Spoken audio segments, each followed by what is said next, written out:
Pregnancy journey মেয়েদের জীবনে এটা একটা খুব আনন্দের মুহূর্ত। মা হয়ে উঠব এটা জানতে পারলে মনে একটা আলাদাই আনন্দ অনুভূত হয়, কিন্তু ততটাই সহজ না। কিন্তু এই জার্নিটা হয় অনেক বেশি কষ্টের, তবুও মা হয়ে ওঠার একটা আনন্দ থাকে মনে মনে।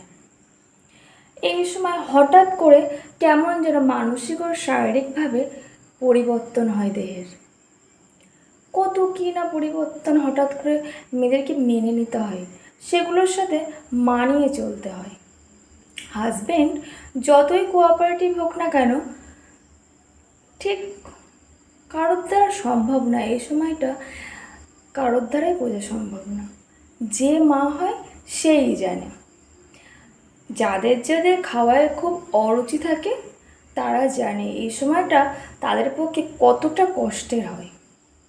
সে না কিছু খেতে পারে, আবার না স্ট্রং থাকতে পারে।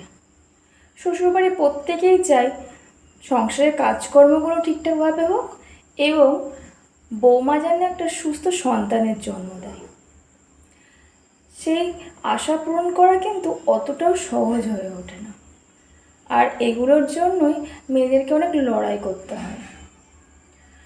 হঠাৎ হঠাৎ মাজা ব্যথা, পা ফুলে ওঠা, পছন্দের খাবার ও ড্রেস পরতে না পারার মনে দুঃখ তো থেকেই যায়।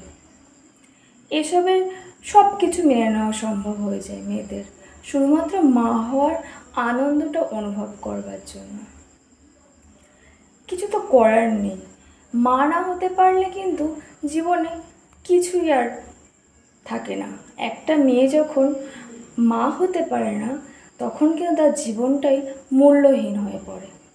তাই যতই কষ্টের হোক না কেন, এই সময়টা আমাদেরকে আনন্দের সাথে পার করতেই হয়। কারণ মা যদি টেনশনে থাকে, হাসি খুশি না থাকে, বাচ্চাও ঠিকঠাক জন্ম নেয় না। এই জন্য প্রত্যেকটি পরিবারের উচিত মায়ের যত্ন নেওয়া। মা যত ভালো থাকবে, বাচ্চা কিন্তু ততটাই সুস্থ সবলভাবে জন্ম নেবে। তাই শুধুমাত্র মায়ের ওপর কিন্তু এটা ডিপেন্ড করে না, পরিবারের প্রত্যেকেরই দায়ভার থাকে।